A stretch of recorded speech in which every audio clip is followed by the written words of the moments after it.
You're watching France 24, it's time for Focus. Today we're turning our attention to the Middle East and to the Gaza Strip, 1 year after the Israeli offensive on the Palestinian territory. The 3-week incursion left more than 1,400 people dead, and 1 year on, residents are still paying the price. In this segment, we're looking closer at how Gaza's farming sector has virtually collapsed, with devastating effects for the local population. Farming used to cover around a quarter of Gaza's own food needs, and it employed more than a tenth of its workforce. In addition, food exports provided the local economy with foreign money. But 1 year after the start of the incursion, the farming sector is struggling to get back on its feet. Properties were destroyed, and farmers are lacking equipment because of a blockade that was put in place by Israel to stop Hamas from rearming. May not seem like much, but these small plants are a big accomplishment.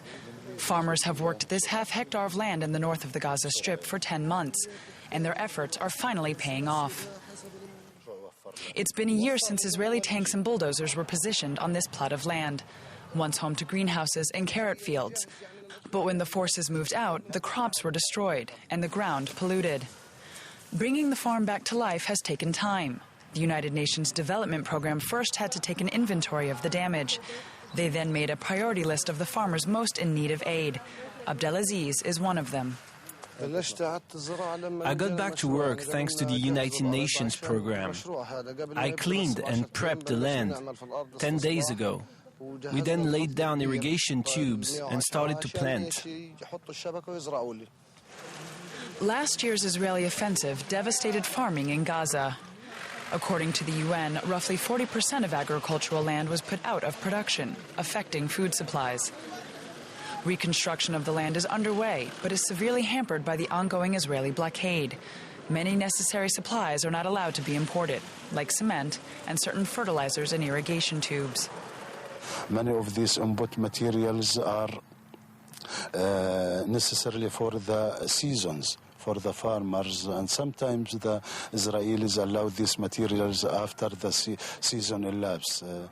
So the farmers cannot benefit from this for the next season, and this will create a huge demand for humanitarian assistance. Even the farmers will also join these people who are suffering from the deep poverty. Before the offensive, 13% of Gaza's workforce relied on farming for income. This man's home was destroyed, his greenhouses dismantled, and his water pump crushed by a tank. He worries about how he will make ends meet. I have kids that are in university now, including one in Germany. They're all students. Before I used to be able to provide for them, but now where will I find the money? Ahmad is on the UN's priority list for aid, but only for the second phase, and the first is far from being completed. According to the UN, if the blockade continues, in 2 years' time there will be no farmers left in the Gaza Strip. All right, let's get more now on this topic with our two guests today. With us from Amsterdam, we've got Tahrid El-Khodari from the New York Times, and she was the paper's correspondent in Gaza during Israel's offensive last winter. Also with us from Gaza itself, we have Francis Kohler, who works for the aid group Oxfam in the Palestinian territory. Tahrid, if we start with you for a general view of the situation in Gaza 1 year on, are the lives of ordinary Palestinians really that different from what it was before Israel's offensive? Not really. It's really disastrous. It's a complete failure by the international community on coming out with a way out for the people there. People feel traumatized. They're still living in miserable condition. You're talking about paralysis when it comes to private sector, when it comes of thinking or planning a future, when it comes to feeling secure in your own home. If you talk to many people in the streets in the Gaza Strip now, people are expecting another war because they are realizing that the world has failed to protect them. I mean, it's really, and no freedom of movement, no crossings. For someone like me who works for the New York Times, it was a miracle to cross to cross and to be out of Gaza for a vacation. Marcus? Now, Francis, if we look closer at the farming sector and the food situation in Gaza, how dependent is the territory at this stage on outside help? 8 out of 10 Gazans are receiving food aid are entirely dependent on aid coming from outside. Obviously, we've talked about the farming sector. That's one of the key issues. But we also need to look at the unemployment, which is 50% odd in the Gaza Strip. As Tahrid mentioned, the private sector is crippled by this blockade. I think what's frustrating for us is that the blockade is a policy, a deliberate policy. This is man-made poverty that could very easily be addressed if we were able to bring in the funds and the equipment, the materials that we need to actually undertake the reconstruction with the people in Gaza. But you say that this problem is man-made, but who's to blame for this situation? Palestinians are often blaming an Israeli blockade of the Gaza Strip, but Hamas is actually in charge in the territory. Is it doing enough to achieve change? What's your view, Francis? I think if it comes to responsibility, obviously there are very many actors involved. I think what's key for Oxfam is that the blockade, which obviously was a major problem before the military operation last Christmas, the blockade is a deliberate government policy from the Israelis. Obviously, the international community has a large role to play. Donor pledges after the military operation reached some $4 billion, which is very positive, but unfortunately we're not seeing that money come through because of the blockade that prevents us from actually bringing things in. Tahrid, what do you say? Is Hamas doing enough on its part? I think Hamas has failed when it comes to governance. But at the end of the day, Hamas is still in control of Gaza. Hamas is maintaining internal security for the people of Gaza. But they are failing when it comes to governance.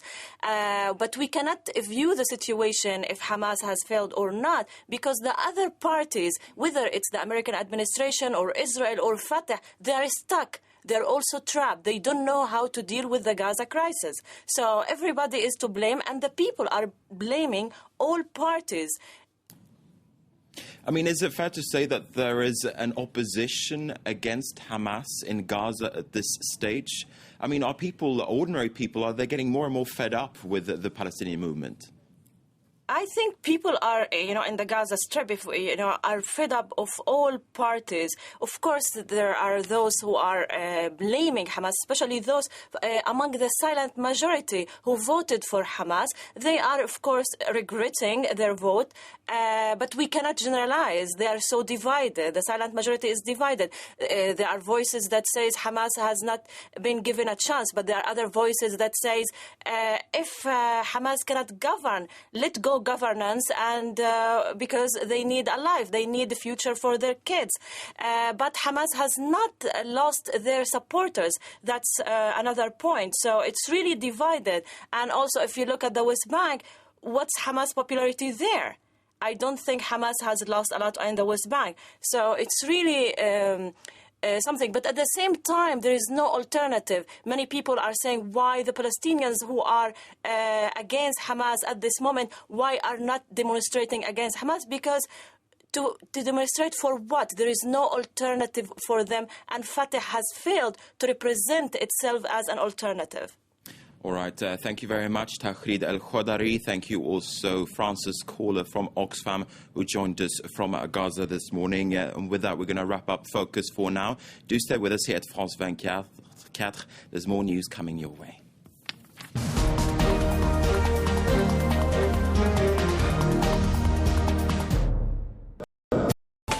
In Iran, the opposition is becoming more radical by the day. Repression is ever more violent. We went behind the scenes to find out what's really going on. In this special edition of The Week in the Middle East, we meet with students at Tehran University, an opposition stronghold. Get a rarely heard version of the Clotilde Rice affair from Iranians. Take a tour of the Isfahan nuclear facility. Win an exclusive interview with former Iranian President Hashemi Rafsanjani.